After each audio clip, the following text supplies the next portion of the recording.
Keith Baker asks, I have owned the audio version of The Power of Now for over 10 years, but I feel that I still get stuck around my pain body. There must be something very seductive about it, as I feel like I spend a lot of time in negative thoughts like, what's the point? And you'll never get past this, so why even try? Which can lead to feelings of hopelessness and depression. I've read that emotions generate chemical compounds in the brain which can be addictive, like drugs, so that it's possible to be addicted to negative thinking in a sense, and I think I suffer from that addiction. Do you have any insights as to how to break free? And above the summary of the process for dealing with the pain body on page 33 of your book.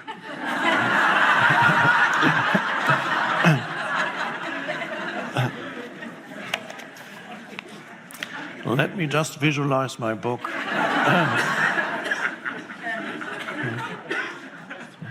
It's not working.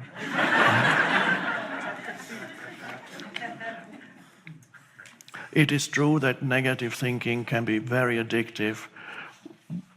From my point of view, it is not caused by the chemical that's generated in the brain, although I do not deny that the chemicals in the body very often reflect certain things that happen on the mental, emotional level. But what comes first, the chicken or the egg? So if you become very angry, of course there are certain chemicals that are released in the body, and if you become peaceful, then they go. The addiction is not in the chemical, although I don't deny that there is a chemical component to emotional states, but it is the addiction to negative thinking. And the addiction to negative thinking is usually connected to the pain body, which is the emotional field that feels fed, fueled by the negative thinking. So addiction means it feels, on some level, it feels good. If you're addicted to something, on some level, it feels good. If you're addicted to alcohol, the drinking feels good while you drink, not afterwards, but while you drink. So if you're addicted, to whom does it feel good? Not to you, not to the physical body, because the physical body suffers through it, but to the pain body. This emotion loves to get more of the same energy by generating further negative thinking in your mind. And it feeds on it because it doesn't get enough food through the drama in your relationship. Either you don't have one, or or your partner doesn't cooperate enough. So, how this? You are, Keith, you are aware of these negative thoughts that you mentioned that are repetitive and happen frequently. You give two examples. One is, you'll never get past this, so why even try? And what's the point? It's another one. And there are probably others. So you are aware of these thoughts, but it seems that you are not aware in the moment that these thoughts arise. You are aware retrospectively. After the thoughts, you realize, there was that thought again.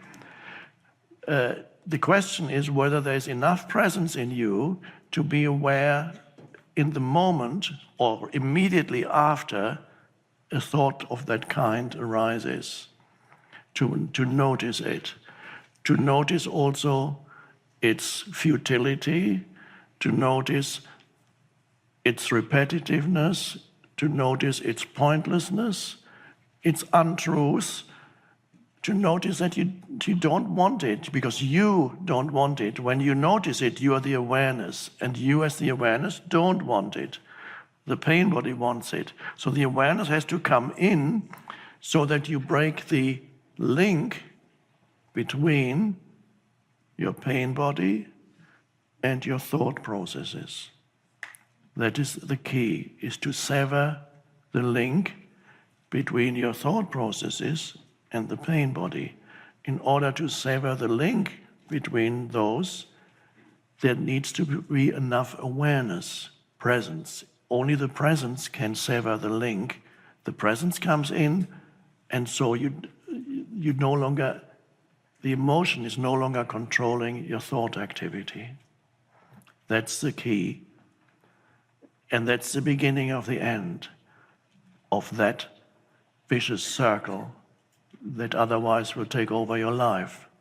So what is needed is for you to be there in the moments these thoughts occur, or immediately after, and then immediately look at the thought and say, there it's again, and do not believe it. You know, some of you, or many of you might know Byron Katie's work, and Byron Katie's work questions your thoughts. And that's a wonderful thing, so that you no longer believe every thought that comes into your head. What's the point if you believe it? So what's the point? Oh, it's not working anyway. Nothing works in my life. It's never has anything worked in my life. I remember these emotions, these thoughts I used to have in my 20s and even in my teenage years for many years. One of my favorite thoughts was,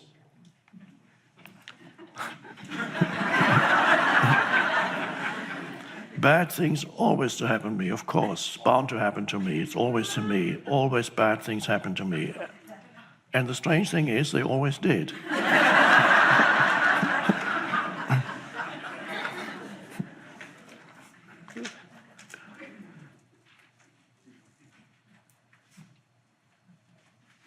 There was my early awakening, an awakening, not the real awakening, an awakening episode I had, which actually to some extent already transformed my life in my teenage years when I was 17. And already in my 20s I was unhappier even, especially the second half, or first half too. But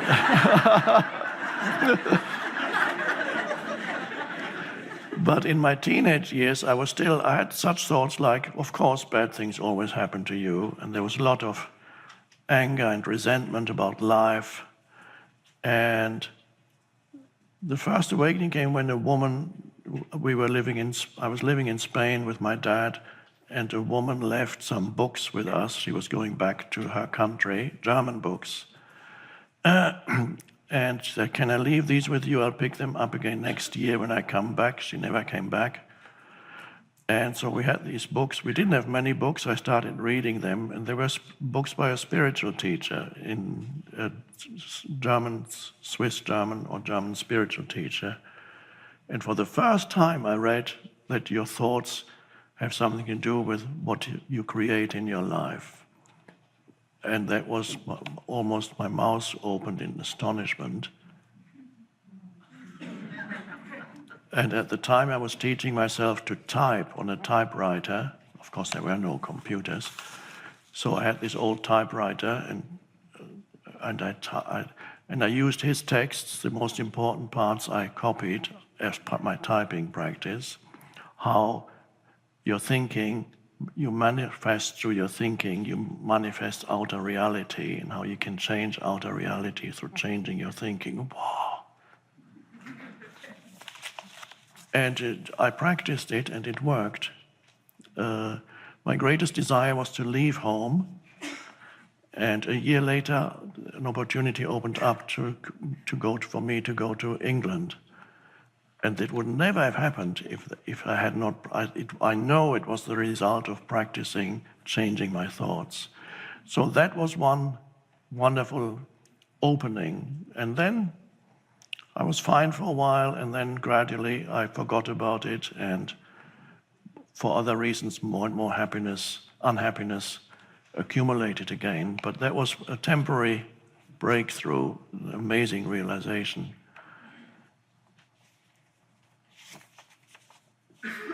So be there when the thoughts happen, recognize they're pointless, they're futile, they're painful, I don't want them, I don't need them, they have no purpose whatsoever. So Byron Katie approaches thoughts by asking, is that true? So whatever people say, is that true? And in most cases, say, well, do you know it to be true? There's no point. Is that true?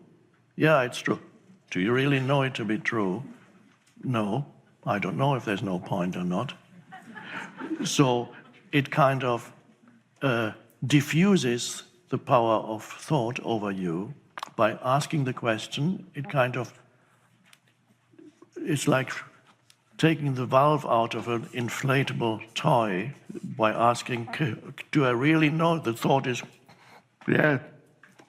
And you pull out the stopper and it goes, do I really know this to be true? No, not really. So,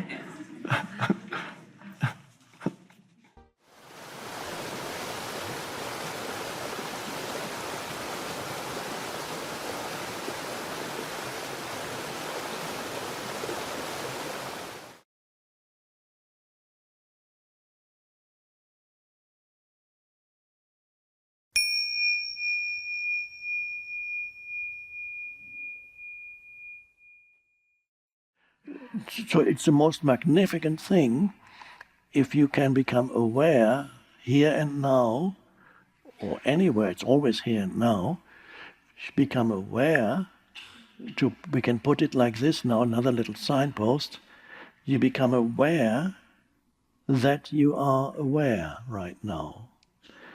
You're aware that you are conscious, that's for sure. Because if you were not, and to say that you are conscious is already a falsification. It happens because we're using language. Language requires a subject and an object in a sentence structure. So even to say I am conscious creates already a duality between you and conscious, as if consciousness were an addition to you. It would actually be more accurate to say I am consciousness. I am consciousness. And I am this consciousness. I use the analogy of the ripple and the ocean, that consciousness transcends totally who you are as a person, with a personal identity, the form identity. It is totally transcendent, but it is not separate. You are the little thing that comes manifest out of the totality, out of the vastness of universal consciousness, produces a little ripple, and the ripple signal is, my name is so and so, and I was born such and such, and I've achieved this, and I failed at that.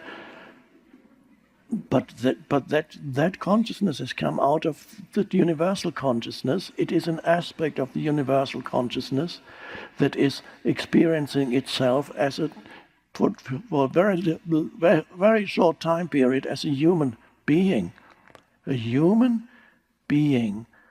I love that expression, which we have to use in the English language, because the English language doesn't have a word that contains both man and woman. The German language has a word Mensch, which is both, because it is woman and man. One term combines men and women. English language doesn't have that. So you have to say human being. Even, well, some people say, well, there's still the word man and the human, but let's forget about that. You have a human being. You are a human being, meaning, this is how I interpret, it's very, very helpful. The human is your form identity, who you are as this person. And the being is your essence identity, the transcendent dimension that connects you with the totality of all life, that you are connected with the totality of consciousness. That is in this analogy of ripple and ocean. The being is the ocean, the human is the ripple. So you are a human being, and you need to live in both dimensions. If you lose yourself in the human dimension only, you are lost. This is why in some traditions you say you need salvation.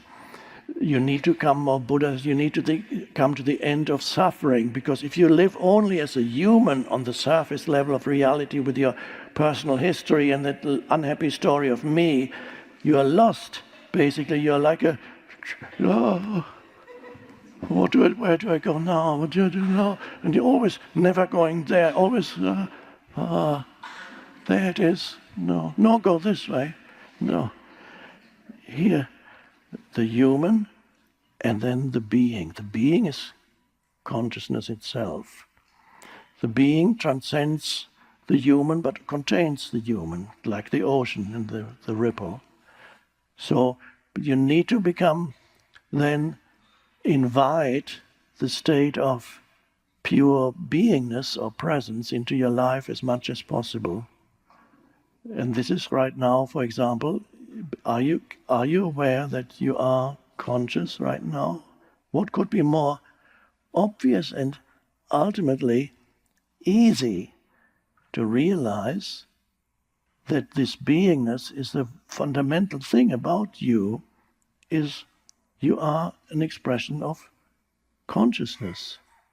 And there's no concepts in it. It's only by relinquishing concepts can you realize that deeper essence. And then you can look at things, and this is a wonderful spiritual practice, perceive things by looking or listening or touching, whatever.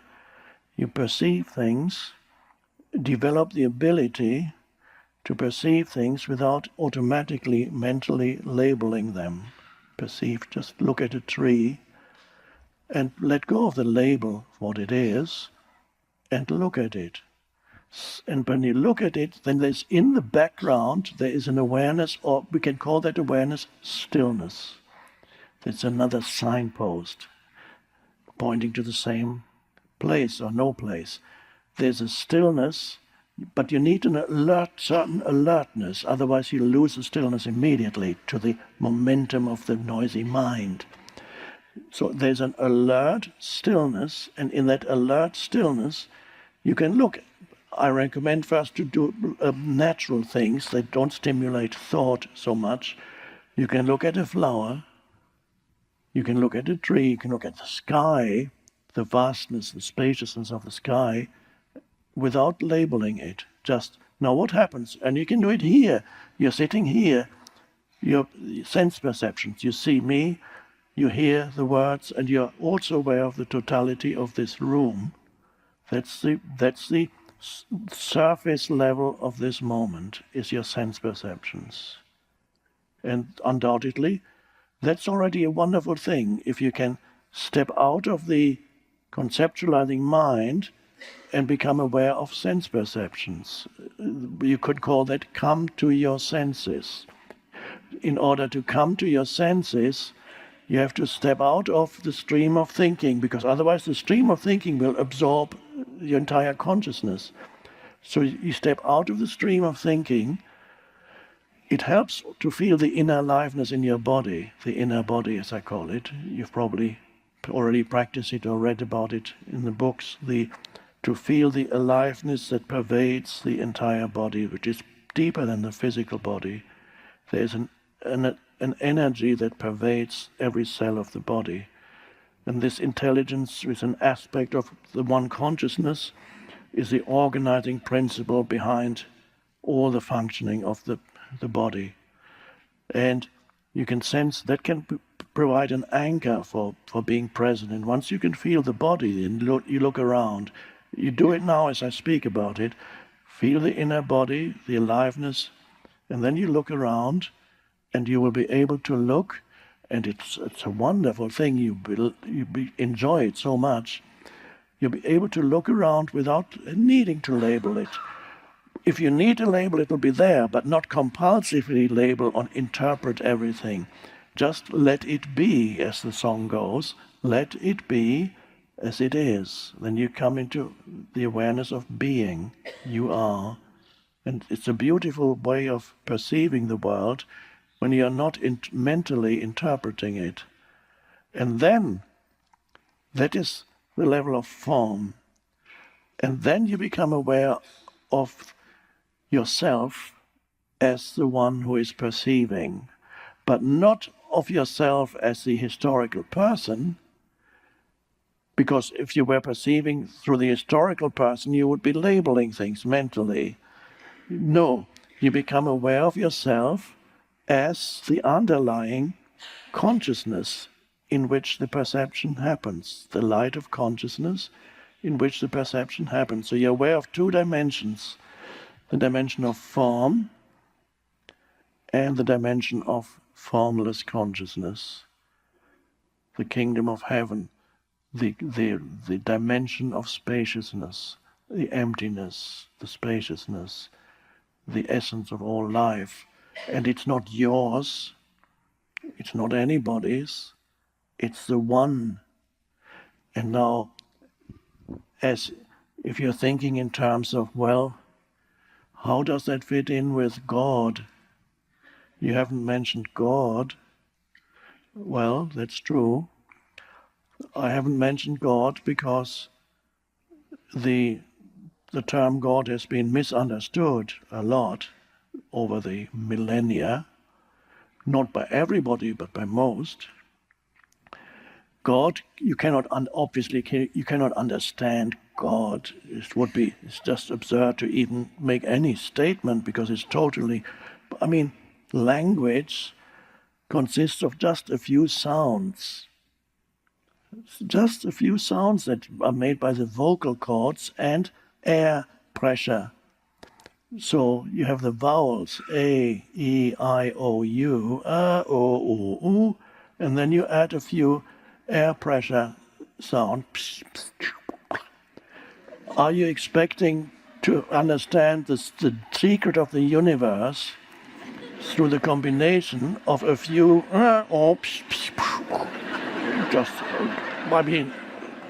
and you're asking God to explain God, but I'll carry on talking anyway. So here we have then at the most fundamental level, abundance is being in touch with the source of life within yourself and recognizing it as the essence of who you are, of course.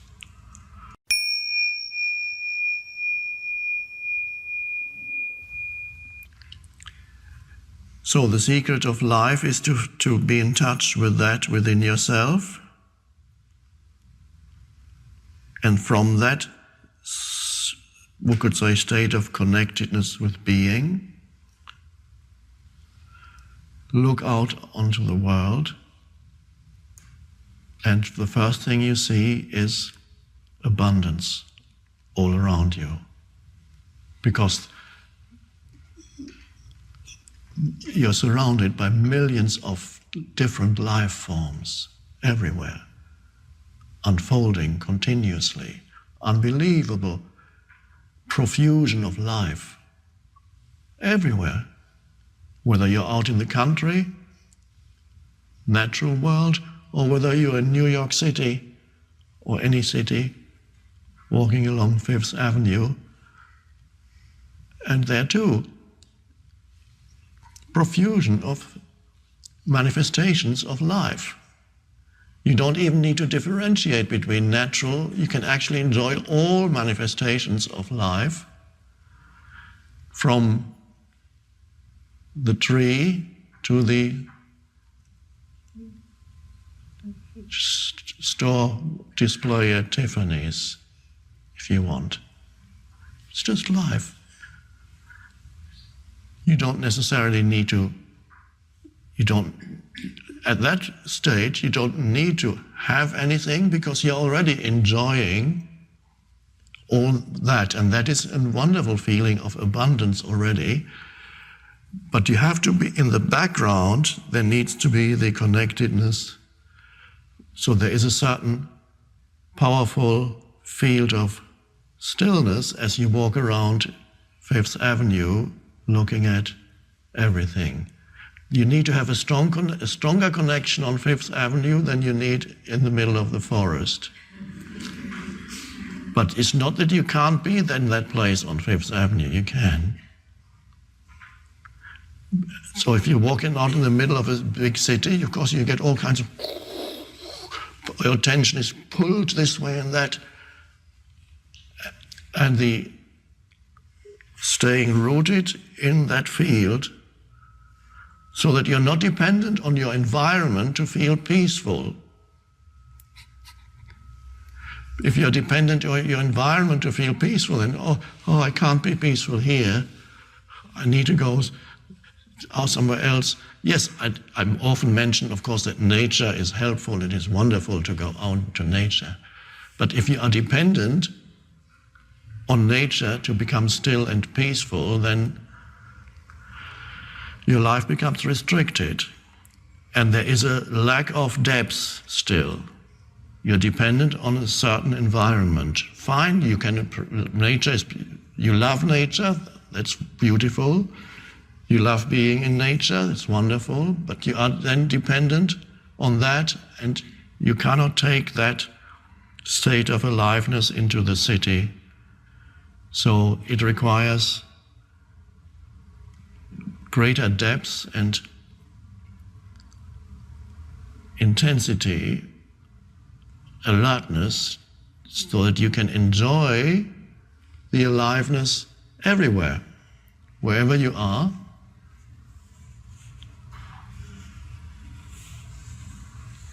In all manifestations of life, see them as temporary play, the temporary play of forms, because that's what it is.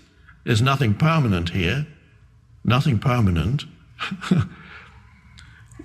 If you take a movie picture of Fifth Avenue, let's just stay with Fifth Avenue, that stands for all cities and all streets. If you took a movie camera to Fifth Avenue and film all the people running around the street, and then a few years later, let's say 50 years, you watch the film, then most of the people running around Fifth Avenue will have disappeared already, not only from Fifth Avenue, but from the planet. So you watch ultimately insubstantial life forms going about their business or their play. They call it business, but it is play. And to them it's serious, but it's not. It's the play of life, includes Wall Street. If you know it's play, it's fine, but you can only know it's play through being connected to that which is deeper than the forms in yourself. Then you recognize the forms as the play of form.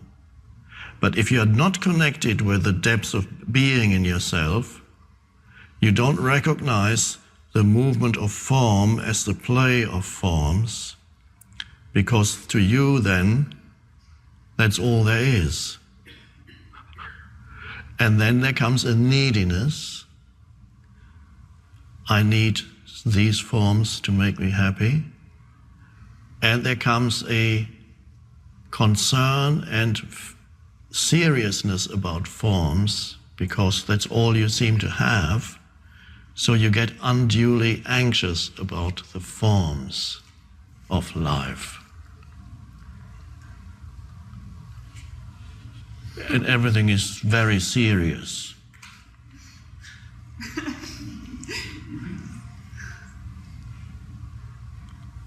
So most people in big cities are serious, going about their business. And there's fear underlying the seriousness. They're serious because they're ultimately in a state of concealed to themselves fear. And they're trying to get somewhere. They never get there, but they're always on the way somewhere very important to get this done. They never get it done because they do this and then there's something else. That's not abundance. There can be no true feeling of abundance if you don't recognize the playful nature of the world. If you are dependent for your sense of fullness on the forms, there's no abundance. You're just seeking more forms to fill your life up with.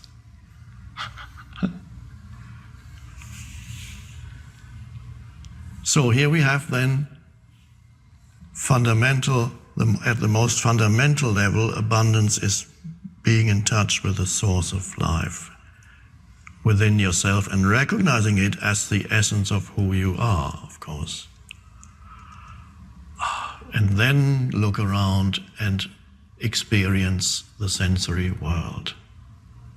And then you can participate in the play without completely losing yourself in it and enjoy the play of form.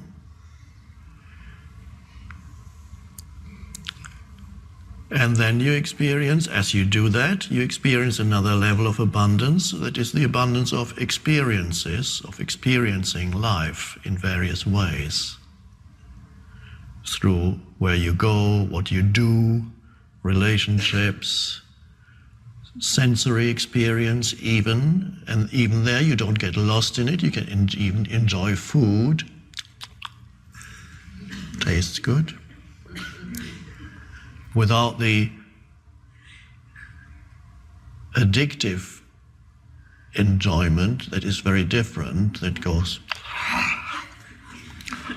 I need more of this. And then there's come, you need to take it into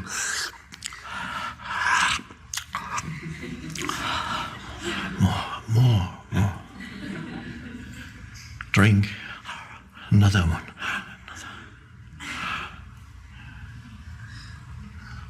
Sex, need more.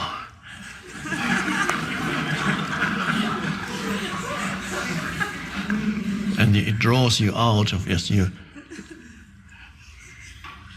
where's the next sex object?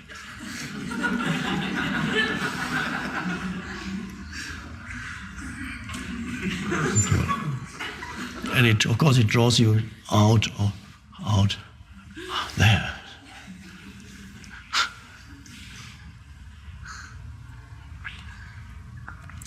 You can enjoy sensory experience without becoming addicted to sensory experience. And that is to being able to enjoy sensory experience, and whatever you do is also abundance. It's the part of the fullness of life.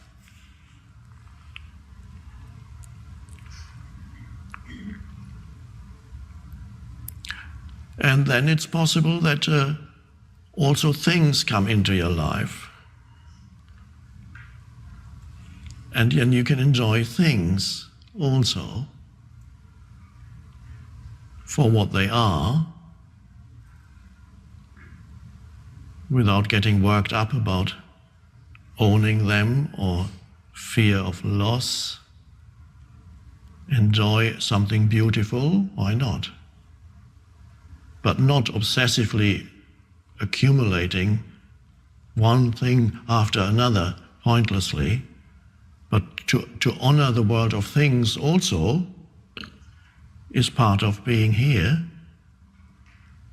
So as things come to you, so you don't need to seek abundance for the sake of abundance. You have to go to the place of abundance.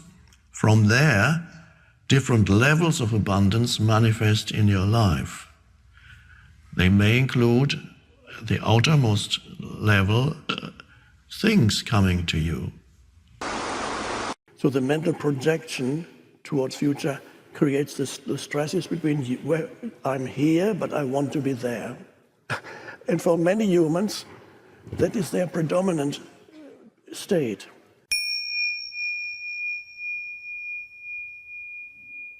And so you need to realize most humans have this inbuilt dysfunction. They cannot acknowledge the present moment.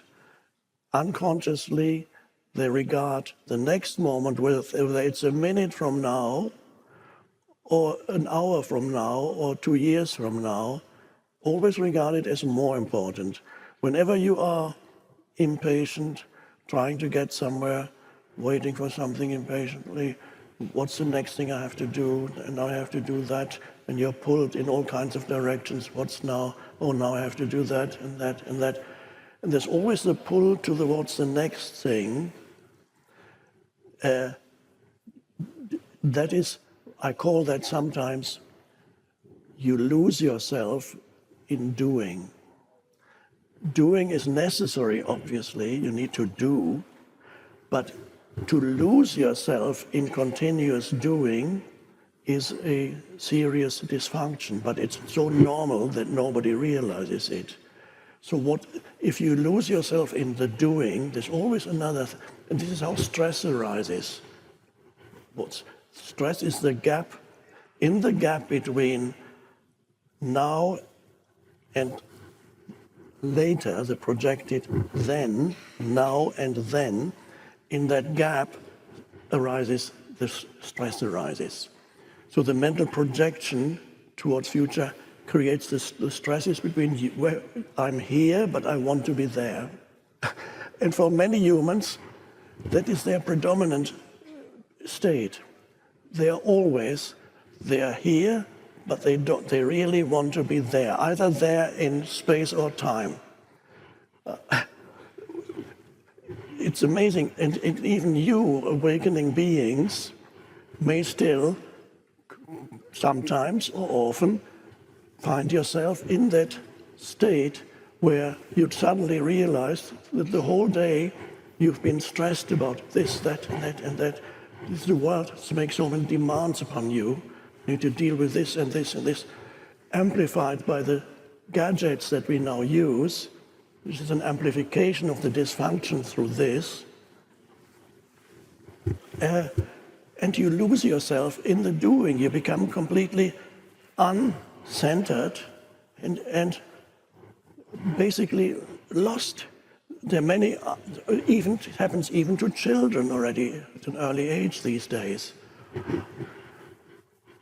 And many children are suffering from attention deficit disorder and so on, which means their mind is being pulled always away from the present moment. So lost in doing. Lost in doing really comes back to lost in thinking. Thinking underlies doing. So you're lost in your thoughts about the world.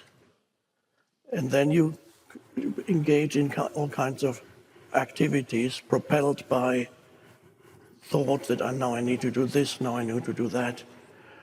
So the basic condition still for most humans on the planet, so fundamentally, yes, they are lost in doing, they lose themselves into, but basically it means they are lost in their mind, in the movement of thought.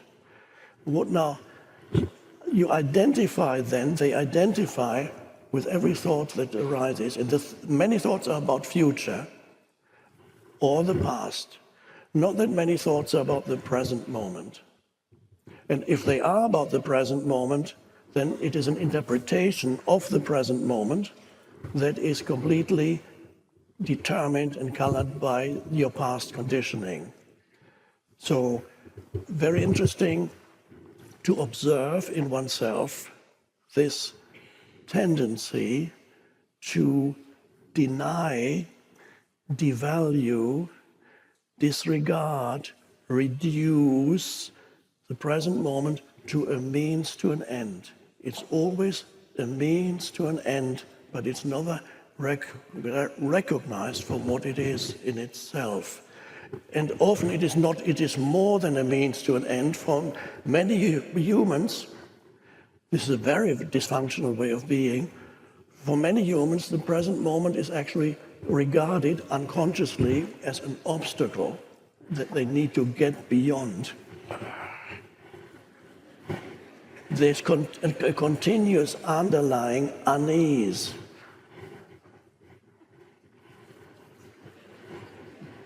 And what's the next thing that's going to go wrong? I know it's going to happen. Lost in the mind, lost in thought. There was an Indian teacher who described the essential human condition as lost in thought. And of course, that's how it is. This is then, this movement of thought gives you your sense of identity. Then the unease, the uneasy narrative, the problematic narrative of me and my life. I have to think about this when I wake up in the middle of the night, and I carry this heavy burden of my problematic life. For many humans, their identity is unconsciously regarded as a problem to be solved. I am a problem that I'm looking for a solution to this problem that I am. And of course, then you go to a therapist.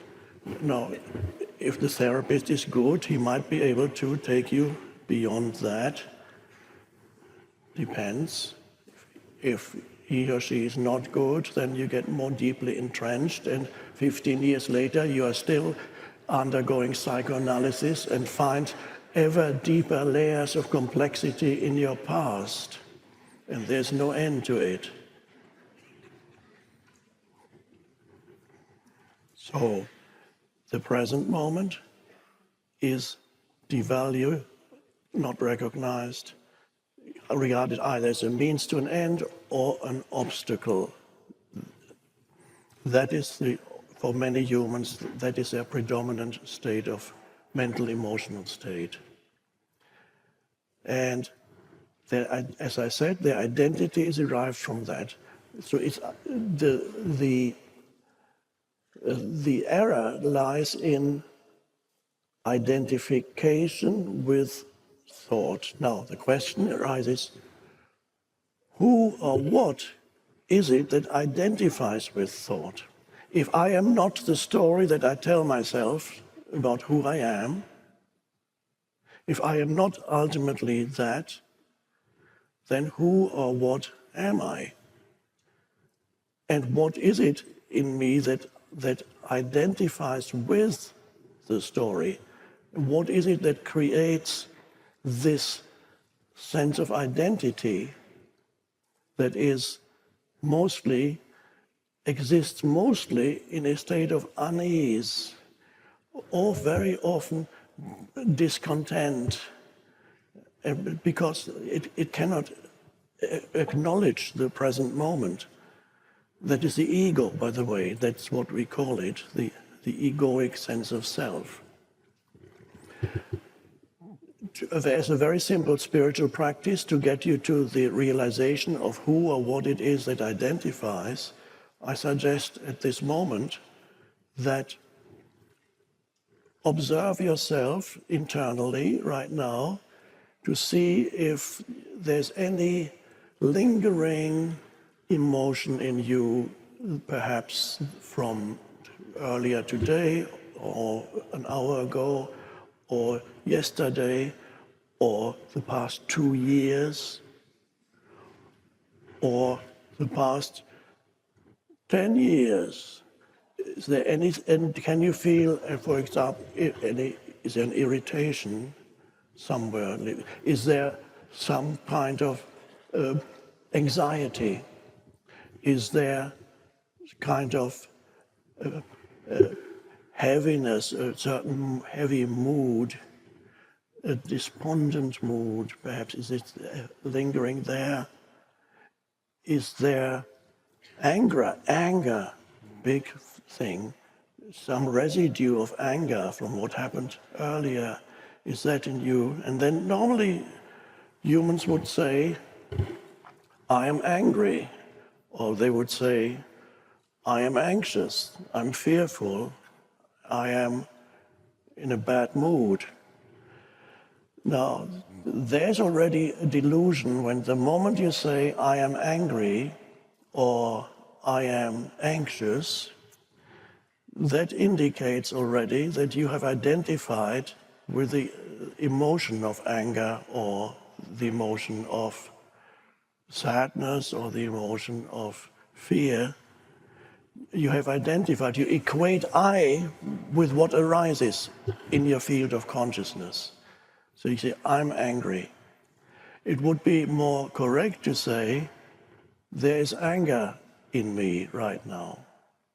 Now, it may sound a trivial difference between saying, I am angry and there's anger in me, but there's a significant difference which goes beyond mere syntax, how you put words together. Because when you say I am, you equate I with whatever condition is there in you. This applies to emotion and it also applies to thought. Because anger is often, it's not just the anger as emotion, the anger also exists as angry thoughts. And then they reinforce each other. It's a vicious circle. When you are trapped in irritation or anger, the emotion feeds the thought, and the thought feeds more energy to the emotion. It's a vicious circle. And you don't want to get out of it. You might notice when you observe an angry person or a despondent person or an anxious person, they don't really want to be free of the anger. They don't want if you suggest it to an angry person, you can be free, you will not get a pleasant answer. And you've seen angry people who they are in the grip of anger or irritation, they cannot help it, then they shout at you and then they leave the room, and a minute later the door opens, they come back because they thought of something else to insult you with. They are in the grip of it. There is complete identification with thought and emotion. They are lost in thought, they are lost in emotion. But who or what is it that is lost? If I'm not the thoughts and the emotion, who or what am I? Okay, I just asked you to just have a look inside yourself and see what it is, if there's anything there that's jarring and doesn't feel good, but it's there. And I'm not saying try to get rid of it, no. Acknowledge the present moment. The present moment is what is, externally or internally. That's what is. But there's a huge difference now. You've already, by recognizing that there is, let's say, irritation, anger, or anxiety in you, an additional element or dimension has come in. And that dimension we could call awareness, or we could call it presence. And the moment awareness comes in, you are no longer completely identified with it. One could say, I sometimes describe it as, let's say, there's the anger, and as your awareness of the anger comes in, there's a little bit of space around it. That's the awareness. The awareness knows that there's anger. The anger may still be there. It may not immediately disappear, but the awareness knows it's there. Or whatever else it may be. The arising of awareness is spiritual awakening. The disidentification that happens when awareness arises, that is the spiritual awakening or the arising of the transcendent dimension of consciousness. Transcendent because it transcends who or what you are as a person. So I would suggest that the universe is engaged in there's an evolutionary impulse behind the arising of life forms throughout the universe, and that is the greater expression of consciousness. And consciousness is the light that emanates from the source of all life into this dimension. The source is not part of this dimension. So when you sense that I amness, then what you sense is your conscious connection with the three-letter word, your conscious connection with source. And then the amazing thing is this realization although that what you realize is timeless, it deepens, because there's a paradox. It looks like a paradox, because in this dimension time operates, but we're talking about accessing the timeless dimension.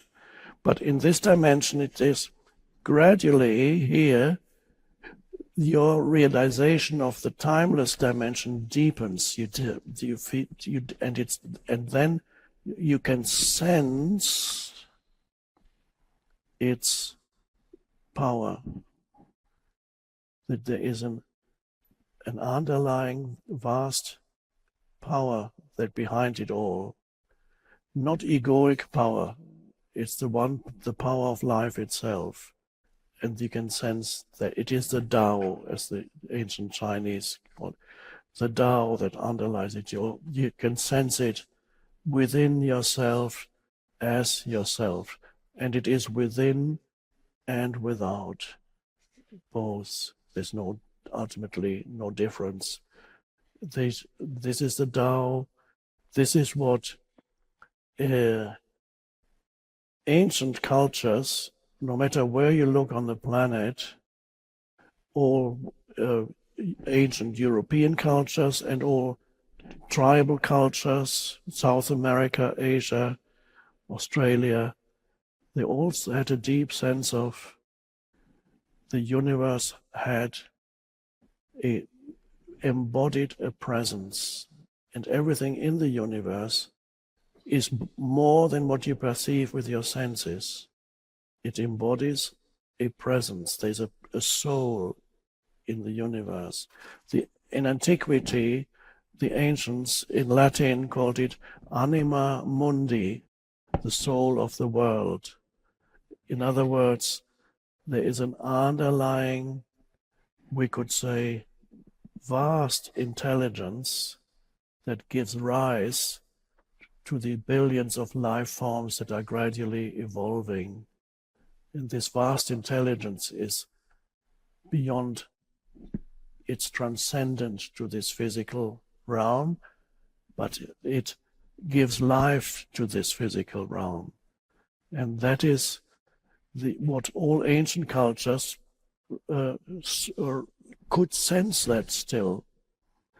And sometimes it's called panpsychism, which means that pan means all or everything. Panpsychism means everything has a soul. Everything. The ancient Romans believed that also. Australian Aborigines, North American Indians, Africa, everywhere. That why did they all believe it? Was it just they came up with a mental thing in different cultures that have no contact with each other? They came up with this mental thing that, let's think. No, the thinking mind was not as active yet, and the ego was not as developed yet as it is in contemporary humans. So they still had this ability to sense it in an obscure. Sometimes they misinterpreted it a bit, but they could sense there was something there that was alive. They inhabited a universe that was alive. Then the 19th century came with materialistic science and theory of evolution. Of course, there is evolution, but the evolution is not it's not chance, pure chance. It's like there's an intelligence behind it, and that intelligence operates in you. So I'm just saying those things to give a little bit of context, but for practical purposes, it's not even necessary to go there. For practical purposes, what is necessary is here and now, as much as you can, to access that dimension in your life, which is always brings you into the present moment. And whether meditation is good for you, you have to see whether can be helpful, can also be misleading. How can it be misleading? Meditation can be misleading if you approach it in not the right way.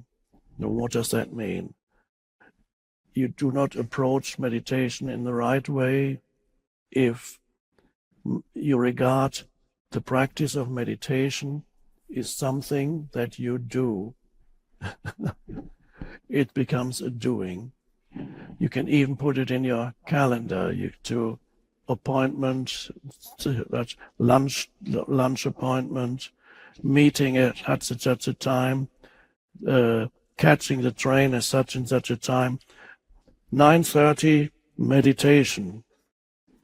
So many things to do during the day, and then the last doing is the meditation. But meditation is not something that you ultimately you can't do it. If you have this mind pattern that meditation is something that you do, there comes the barrier to the realization of being, because being is timeless here and now. It already is. So if you okay, let's do a meditation. Okay, I've done 15 minutes now, another 5. Okay, now what's the next thing? But the realization of being, you have to relinquish even the idea of doing. So, and that can't be the realization of being is accessible at any moment, which is now. Oh, and how is it accessible? A brief cessation in the stream of thinking, not because you've fallen below thinking, but you've risen above thinking.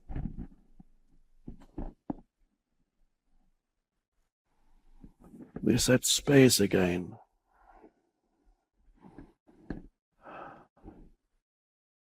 And gradually you learn to access that dimension, to be rooted in that dimension in your daily life, rather than having separate compartments. Compartment for being, no, I'm just going to be now. And then another compartment for doing. But you bring the two together so that even when you do become active, you don't lose touch with the dimension of depth, with a background presence. You can sense your presence, so to speak. It's not yours, we just call it yours. You can sense your presence in the background while you do in the foreground.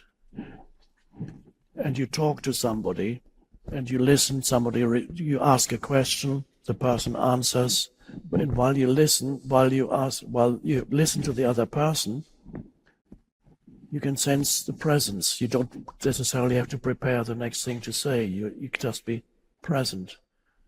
Now, what that presence is, a space of alertness, alert spaciousness. It's a beautiful gift you can give to another human being, the gift of alert presence. You also give them attention through that. There's a connection that happens when alert presence arises, instead of interaction happening exclusively on the personality level, which is sooner or later leads to trouble and conflict. You might have noticed, especially if you start living with a personality, some other person, it's very difficult. So interaction does not just take place on the level of the conditioned personalities. There is a deeper dimension that is at work. And then you connect through that, the presence with the other. Oh, that is beautiful. And then you can even, in many cases, you can overlook the sometimes strange ways in which the other person behaves according to their conditioning. You can kind of look through it quite often. Sometimes it may be so dense, the conditioning, that you can't look through it, but these are exceptional cases. maybe we all know some of these exceptional cases, but so beautiful. And if you interact with nature in that way, it deepens the way in which you perceive the natural world. It's not almost as if it's much better than any drug like acid could do for you. I tried it once and I said, no, my normal state of consciousness is much better.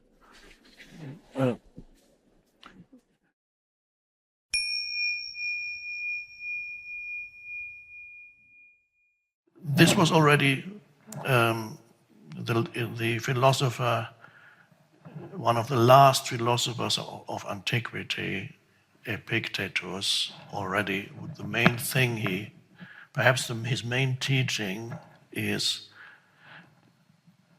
you're not unhappy because of what's happening, you're unhappy because of what you're telling yourself about what's happening. And once you realize that, that's an enormous breakthrough. First comes the realization, well, this is actually, and then you have to verify it in your daily life, because it's not enough to sit here and say, wow, yeah, isn't that amazing? Okay, and then you carry on as if nothing had happened. Then you have to verify it in your daily life, which includes the retreat situation, and see, whenever upset or unhappiness arises, where does it come from? Is it the situation, or is it my reaction, which is a mental emotional thing to the situation? And in most cases you will find it's your reaction. And then at that moment, freedom, the possibility of freedom comes into your life, the freedom to choose not to be in that reactive state towards what is happening in the present moment, not to be antagonistic towards whatever is going on in the present moment for you, but to come to a friendly way of being with the present moment. After all, there's nothing else. So if you don't become friendly with the present moment in whatever form it takes, that is a profoundly dysfunctional state. It creates continuous unhappiness. And many people are in a very minor way in opposition to the present moment. There's always some complaining voice of something, this shouldn't be happening and that shouldn't be happening. So as particularly, let's use this retreat setting here, or if you're at home, you can do it in the next few days in your daily life, and use this for self-observation. I'm not saying eliminate mental commentaries. Why not just be aware of mental commentaries and how they are related to your well-being, or how they interfere with your natural well-being? And once you see that when something that has been or is very unconscious, when it's recognized, it tends to drop away. So you don't have to use your willpower to eliminate negative thoughts. From now on, I will not think anything negative.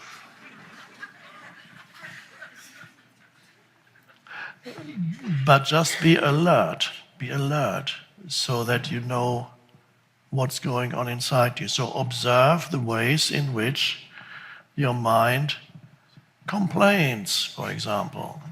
And this is one of the favorite ways of the egoic self to sustain and strengthen itself, is complaining, either internally or out aloud. If somebody will listen, you'll be very happy to complain, to happy in your unhappiness, to tell somebody why you are complaining, in the hope that this will get reinforced by the other.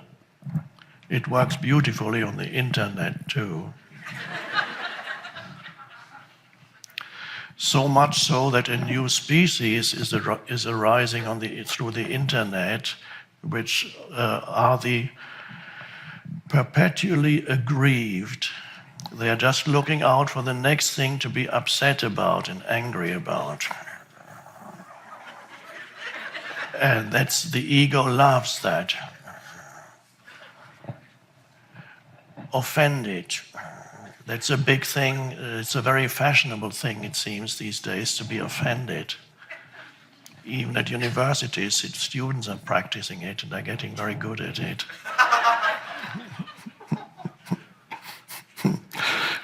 Every age has certain ways in which ways of being unconscious that are popular.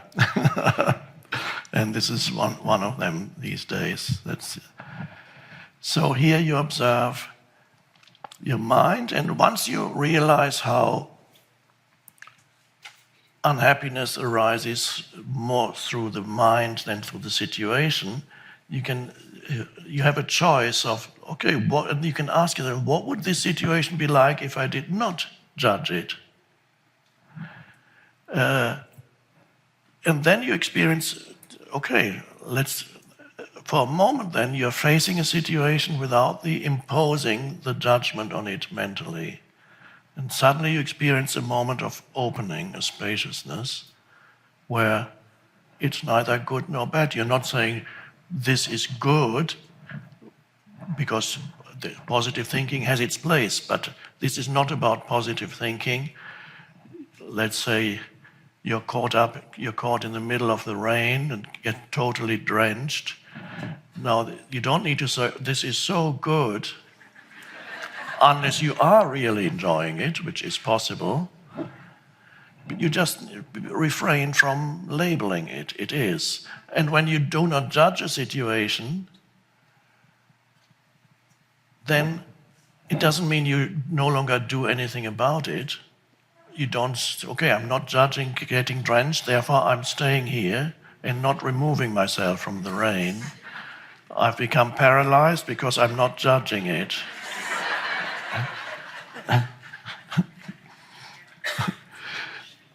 So there is another way of taking action, responding to a situation that's not based on some kind of negative judgment.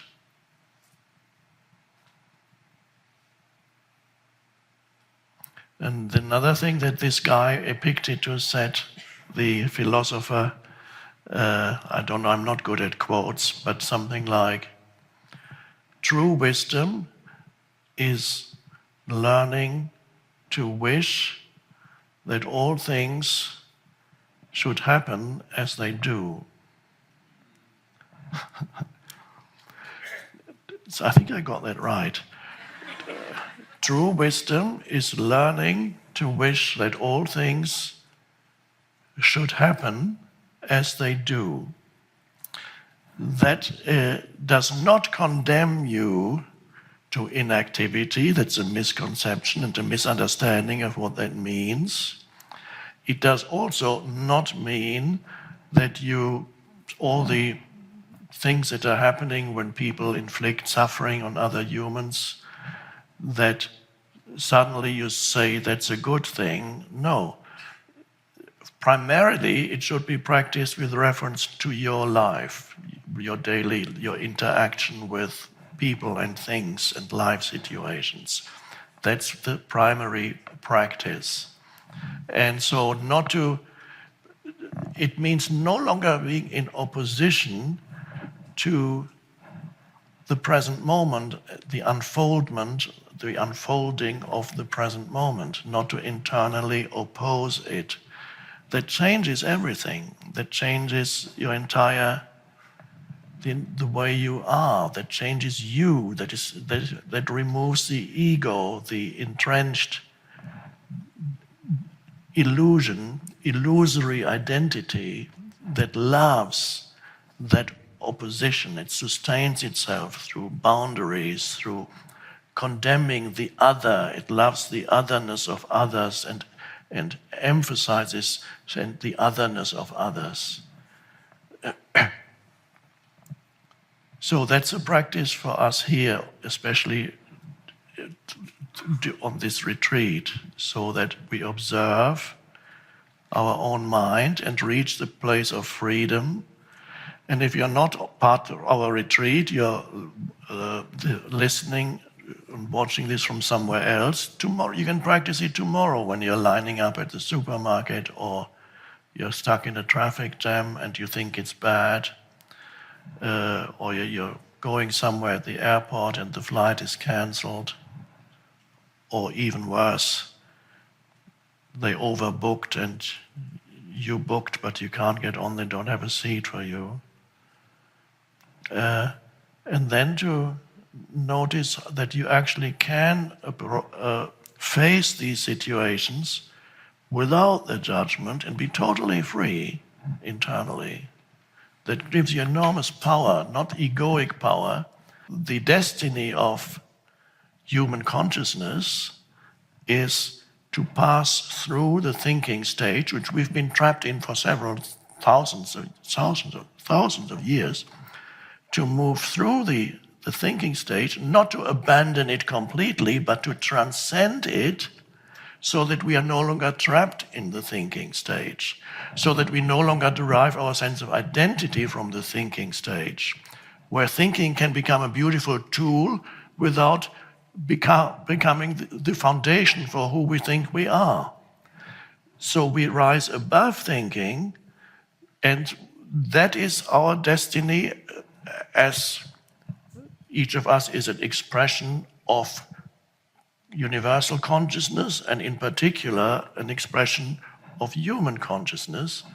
So we are rising above thinking, so that we are, and this is why we are here, and this is what is really the essence of being here, to discover in ourselves the ability not only to think, you have that already, but to rise above thinking, where you don't need to think all the time, where you discover there can be gaps in the stream of thinking, there can be spaces in the stream of thinking, where you are very awake.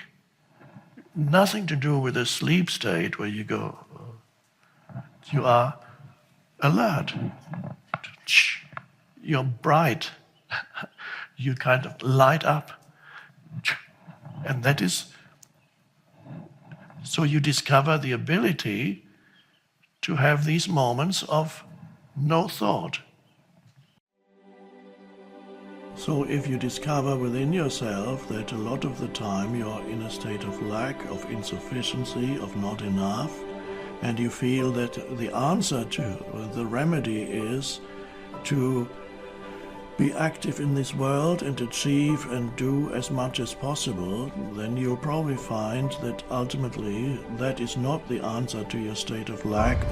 In order to transcend, to go beyond your state of lack, of neediness, of not enough, spiritual practice and spiritual realization is necessary. Focus on the realization of being. It's only there that you can go beyond that state of lack, which is ego.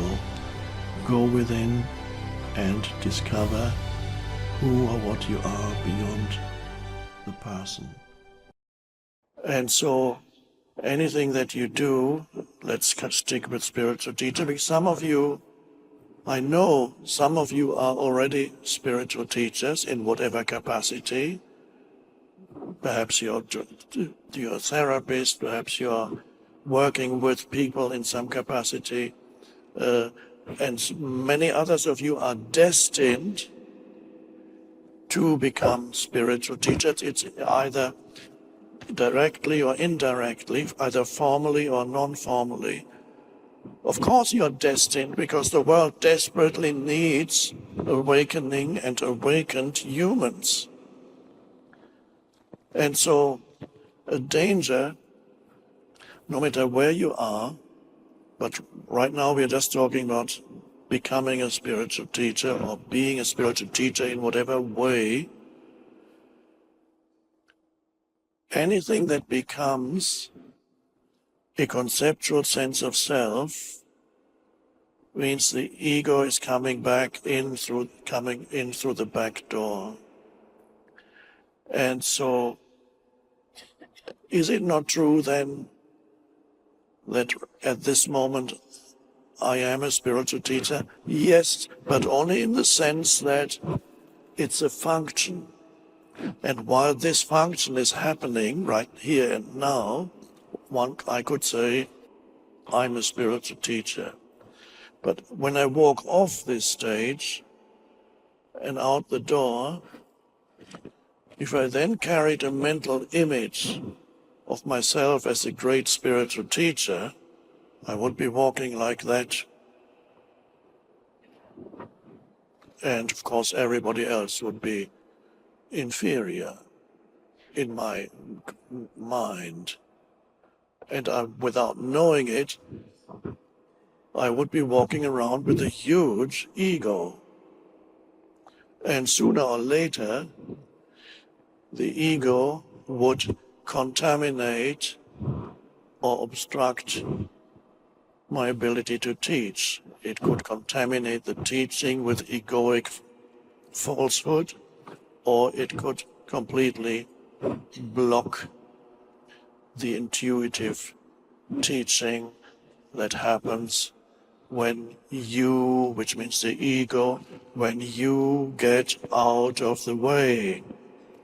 When you get out of the way, something that transcends the limited you, I call that sometimes the surface I, that gets out of the way, and then the deep I emerges as the unconditioned consciousness, and it can use your mind. And that's the way to ultimately use your intelligence in a way that no longer puts the intelligence in the service of madness. So, being a spiritual teacher is a function. When I go away from here, I need to immediately relinquish a mental image, a narrative in my mind that tells me who I am. That is a conceptual sense of self. But of course, this not only applies to spiritual teachers, it applies to anybody in any situation. Where do you derive your sense of self from? What is it that gives you your sense of self? I know, of course, that on a purely surface level, spiritual teacher works, it can solve problems when you can tell a person who says, what do? You could say this and that. Usually I don't say spiritual teachers. If I go to a foreign country and sometimes at the border or at the airport, they're accustomed to say, what do you do? Why are you here? And usually I say, I'm a writer, I'm an author. Okay, that solves the problem. I don't advise you to do it either, saying, I have no conceptual identity. They probably won't let you in. We don't want people who have no conceptual identity. No. The question then is, how do you let go of deriving your sense of identity, which is very important in everybody's life? Sense of identity after food and shelter is probably the most important thing in your life. It starts even little children. They very soon they look for an increasing sense of I. There's a compulsion in every human to look for a satisfying sense of self, of identity. It starts with a little child that says, well, maybe it starts with the moment the parent tells the child, you are Mary, you are John. John? John? Yes, John. John? Oh, John. Hi, John. What's your name? After a while, the child, John. That's the beginning. And it can't be avoided. You cannot tell a child, no, you're not John, you're nobody. It has to grow, and then John or Mary have a toy. And then another child tries to take it away. Ah, it's mine, my toy, mine. Concept. It's a mental concept. You associate something in the external with who you are. The toy becomes a mental form, the sort of my toy. There is self within this thought of my toy, and when the toy is taken away, the pain does not arise because the toy is taken away, because probably a few minutes later the child loses interest in the toy anyway. The pain arises because something is pulling at your sense of who you are, mine, and that's painful. And that's only the beginning of it. And then it grows. The conceptual self that associates with things, that identifies with things, comes not only with things. These are all thought for the thing becomes a thought form. It's mine, and then you derive your sense of self from it. And you need to compare with others, because the ego seeks superiority. You derive your identity from having, in some area of your life, the ego needs some kind of superiority to feel it is somebody. So I'm mentioning this because it's important to recognize it in yourself, because it can be a huge obstacle to the awakening, and it can deceive you, and it can come in at the most unexpected places. And this is why I mentioned spiritual teacher. So you identify with, then of course it's not only possessions. Body is very important in the egoic identification. Body, physical body, is the source of suffering for many people and the source of pride for others. And then there's a whole range of people who are in between. Sometimes they feel good about their body and sometimes they don't. You can read magazines and so on. They all talk about your body. So of course you identify with the physical form. And if it's stronger or better looking than other bodies, it is food for the ego. But if it's not as good looking or well formed as other bodies, it's still food for the ego if it makes you suffer. So it's not that only the great things are ego, but also the sense of having less than somebody else is ego. When I grew up, it was a Methodist teaching, and it was sort of dry. Yet there was this prayer, Lord, forgive us our trespasses, and forgive us those who trespass against us. And when you opened the door last time to the book, the Course in Miracles, then I came across that principle of the forgiveness. And I had a question on that. What is forgiveness? Is it different from compassion? Is it different from the Buddhist concept of bodhicitta? And I don't know. Thank you. And again, it comes back to the state of connectedness with being. It's only from that state of connectedness with the deeper dimension of who you are. From there, it becomes easier to forgive, because forgive means there was something that was done on the level of form by one life form to you, perhaps another life form. Pain was inflicted, or whatever it may be, whatever the transgression is. And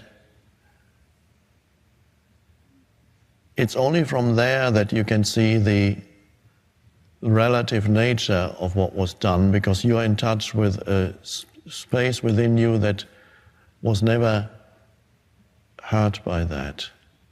That dimension in you is beyond what can be injured. It's only the form can be injured. The psychological form, somebody might have insulted you deeply.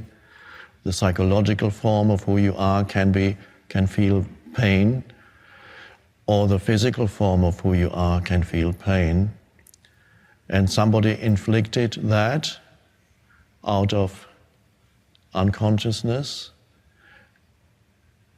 Then recognizing, the first step in forgiving is to recognize that this was an act of unconsciousness, and you do not equate what this person did with who that person is. And it's only from the place of connectedness with being that you can say, no longer hold a grievance about that, because you are in touch with that inside you that is beyond what can be injured. If you're not in touch with that space, then it's hard to forgive. Forgiving means not to harbor grievance or resentment or any negative feeling about it. And really, that's only possible when you are connected with the formless in yourself. As Course in Miracles says, nothing real can be threatened, nothing unreal exists. Herein lies the peace of God. Nothing real can be threatened. This means what is ultimately real cannot be threatened. But what is ultimately real is not the form. It's that which is deeper than the form. That cannot be threatened. Nothing real can be threatened. Nothing unreal ultimately exists. It just seems to. Herein lies the peace of God means in the knowing of that lies the peace of God.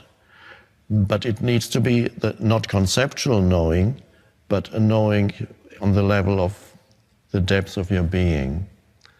And then from there you can look at anything anybody did to you and say, it's almost as if it didn't happen. For a while, for example, I harbored grievances against my father for many years because he suffered from enormous amount of bottled up anger, and living with him as a child was like living with a powder keg or an unexploded bomb somewhere in the house. And one knew that at any moment, the slightest thing somebody said, and usually it was my mother, the slightest thing somebody said, and this bomb would explode, and the entire house would be filled with destructive energy. And for a sensitive child, and any child is sensitive, young child, it's a terrible thing to live in constant anguish. Any explosion could be happening at any moment, whenever he's in the house. So I had the ambivalent feelings of fearing his return home after work and wanting him to come home, divided. And that was expressed once in a dream that I had as a child. And in the dream, I had cut my father up into little pieces and put in a plastic or some kind of sack and hidden under the bed. And after I had done that in the dream, my father arrived home, and I greeted him and loved him. And of course, all this resulted, even after when I was an adult already, resulted in quite a bit of grievance towards him, because my childhood was fearful and unpleasant as a result.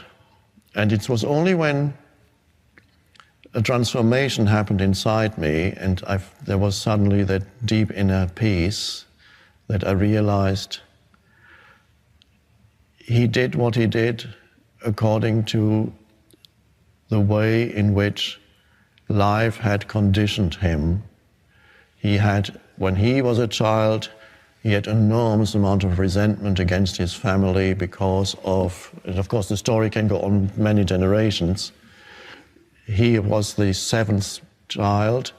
His father died when he was 15, and they took him out of the school. They had to pay for school, boarding school. They took him out of boarding school because they said, we can't afford it anymore. But his sisters were still kept in boarding school. And then he had to do menial jobs, and every day his anger was growing and growing and growing. He carried it around the rest of his life. There was not enough consciousness in him to disidentify from the anger. The anger was using him. It lived in him as an energy field, and he could come up any time. He was as much a victim as I was. And I saw that after I had gone through the transformation and found inner peace. I could see that he was a victim of his own circumstances. There was not enough consciousness in him to see what he was doing. And immediately forgiveness happened. I didn't even have to say, I have to try to forgive. He never did. It was as if he had never done anything to me, because basically he hadn't. He wasn't even there. There was only the unconsciousness in him acting up. And then, as he grew older, some of that anger dissipated. Remnants of it remained. He also came into touch with some spiritual teachings, especially the power of now, and that helped to some extent. And so his ego grew less, didn't quite disappear, but it grew less. When I was a child, his ego was gigantic, and it was continuously fueled by anger. And an angry ego is something. It's the Incredible Hulk. So the forgiveness happened naturally, and very often you see that when an injury happens, very often there's a mental judgment of a situation, and actually beyond that mental judgment, not that much happened. Let's take a simple example. You arrange to meet somebody, or he says, I'm going to help you with your moving. I'm going to help you move house. I'll be there at 5 o'clock to help you move with my car. And he doesn't turn up. And that just is as it is. Now your mind then comes in and says, he let me down. He betrayed me, or he was, whatever the judgment of the mind is. And it is very often, it is the judgment of the situation that creates the emotion that feels injured. If you can just be with, he said he would come, but he didn't turn up. That's the fact. Whatever your mind wants to add to it gives you the sense of injury and strengthens the ego. So if you can just be with the pure facts, this is why all that stuff when people talking about other people, what they failed to do or what they did, what he did to me, he betrayed me. Well, what did he do? Well, he went off with another woman or man. He betrayed me. Betrayed me is an interpretation, and the more you have that thought that he betrayed me, the more you feel the emotion that goes with that thought. And you feel, and who is it that feels that emotion? The egoic self feels betrayed, because who you deeply are, who you are in your essence, doesn't feel betrayed. the fact is he went off with another woman. That's what he did. Is that all? Yeah, that's what he did. If you refrain from adding a story to it, then you don't experience this comes easy when you are connected with who you truly are. Then it is easy to let go of the unnecessary imposition of stories upon events. The event is neutral. The story interpretation of it is what creates the anguish. So, compassion towards yourself is important. Compassion towards others implies that you have empathy towards other human beings. And you can only have empathy to the degree to which you are in touch with the deeper levels of who you are. If you live exclusively through a mental sense of self, then you cannot have empathy because you're completely out of touch with who you are in the essence of your being. The empathy that you have for others arises out of the realization of who you are in the essence of your being. And because then, by recognizing your own essence, you recognize the essence of the other.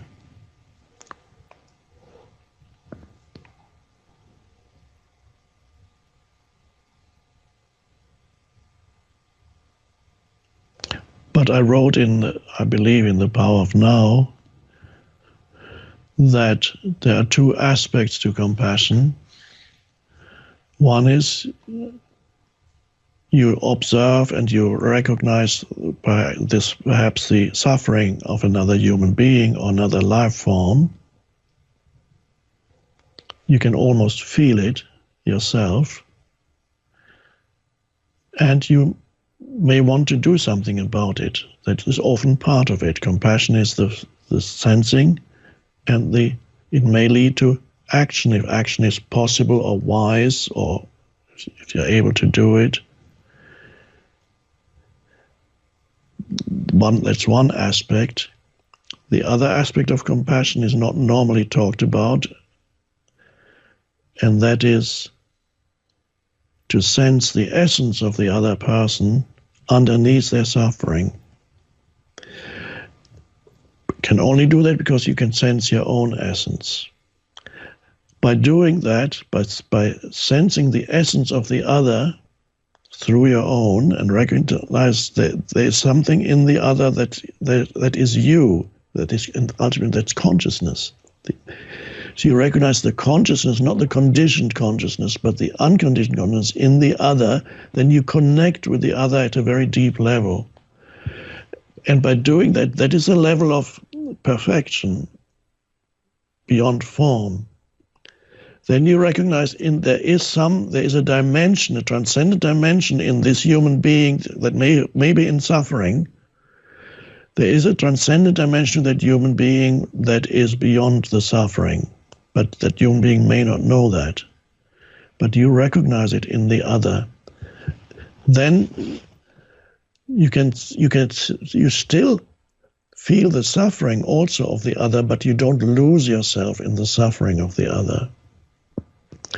You recognize the suffering for what it is, but it does not draw you into suffering also. It's just on this, something resonates in you, resonates with it, but you are not drawn into suffering by the other person because you are connected with the transcendent dimension in yourself and the other.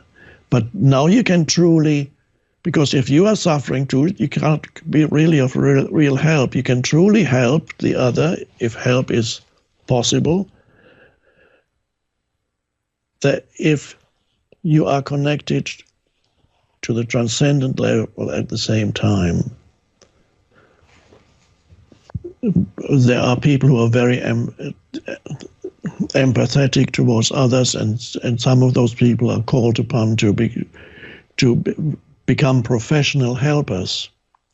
You might become a therapist, you might become a social worker. So it's often people who have a lot of empathy for others. They choose helping others as their profession. And many of those people at first, they are happy with what they're doing, but many of them actually, after a few years, experience burnout, experience depression. The suicide rate among psychotherapists and psychiatrists is quite high. So they lose themselves in the suffering of others and make it their own. That is not something that you want to do, and is not something that is necessary. And this is particularly important, perhaps now, what I'm saying now, to hear for those people who are professional helpers. The essence of who you are needs to be always in the background of whatever you do, whatever action you perform, whatever words you speak.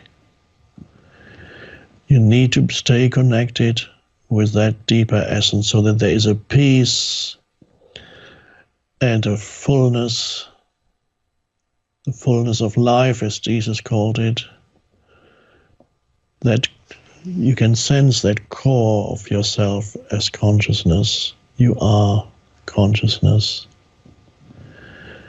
And the other also ultimately is consciousness, going through the dream of suffering, ultimately, the nightmare of suffering. And you do what you can.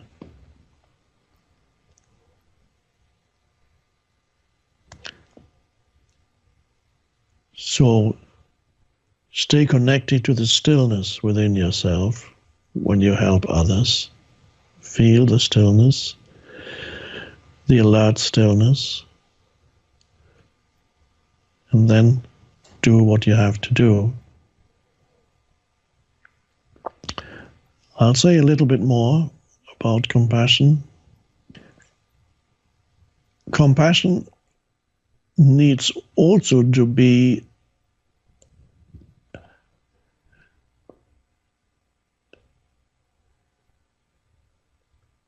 exist within the larger contexts of awareness.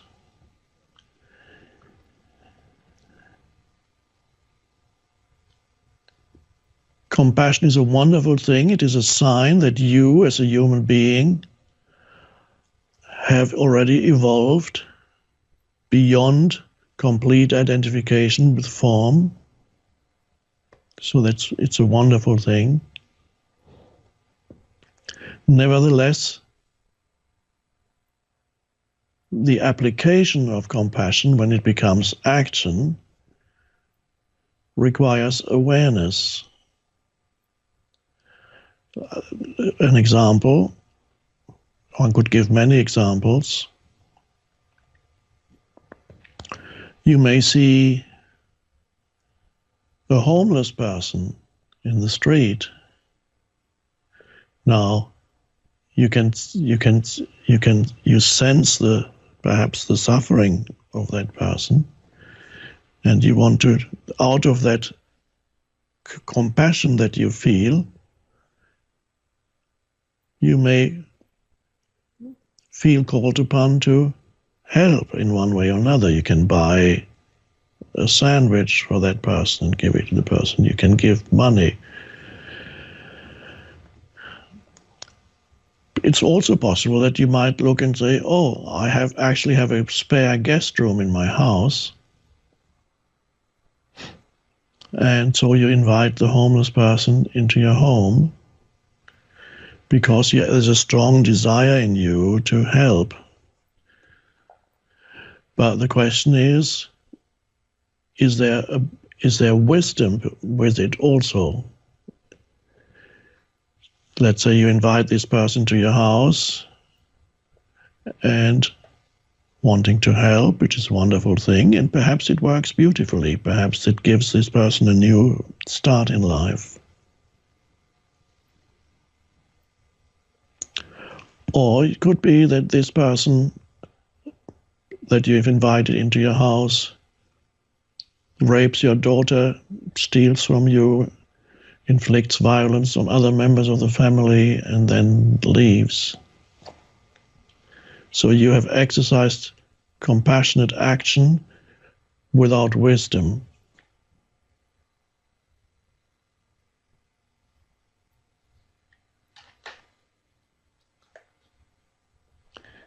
So what it is that you do as compassion arises, it requires wisdom. In what way can I help this person? And sometimes the help is not physical help. It is help, for example, some people are in deep psychological suffering. The help that you can give that person is attention. You can listen to them, and perhaps out of this attention that you give, which is presence, this is what they need, perhaps help arises through something that you say to them. How I started as a spiritual teacher, people came to me, they asked questions. Then I said things. I could see their suffering, but I was not suffering with them. I could sense their suffering, I could sense a small amount of suffering in me, but I was deeply connected already then with the essence of who I am, and I realized there was no suffering. So when I listened to these people, often there was a slight smile on my face, and that smile on my face was there. They were talking about their suffering to me, and as I was listening very attentively, there was a slight smile on my face, and some of them suddenly stopped talking and said, "Why are you smiling? Do you think that is funny?" And I realized, I mustn't smile, because I smiled because I could sense something beyond their suffering that they themselves could not sense. That was in me, but also in them. There was a dimension where there was no suffering. And occasionally by me sensing that, they also could sense it in themselves. And that is called healing, spiritual healing at the deepest level, when that happens. So I was helping many people, you can say, out of compassion. But then I realized there are also other people who continuously come to you not because they want to get better, they want to suck up your energy, which is you give them attention continuously, and they love that. And they come every day with new problems. They don't want the solution. They get addicted to your attention. And if you continue to give it, you will become depleted, ultimately you would experience burnout, and it has no purpose. Again, this is a similar case where compassion, the exercise of compassion in the practical realm, requires wisdom. So there were some people that I had to say, "I'm not going to see you anymore." And then, how can you do that to me? But that ultimately was the best thing that I could do, but they were not ready for. But perhaps of what I said to them, when I did see them, perhaps some of that remained in their mind, and at some point it actually did change their lives. I don't know. But here again, helping people is great. Being used by others who are unconscious beings, instead of looking for their own being, looking for the source of all aliveness and energy within themselves, they look to others to give them that aliveness. So again, wisdom is required here so that you don't exercise compassion stupidly.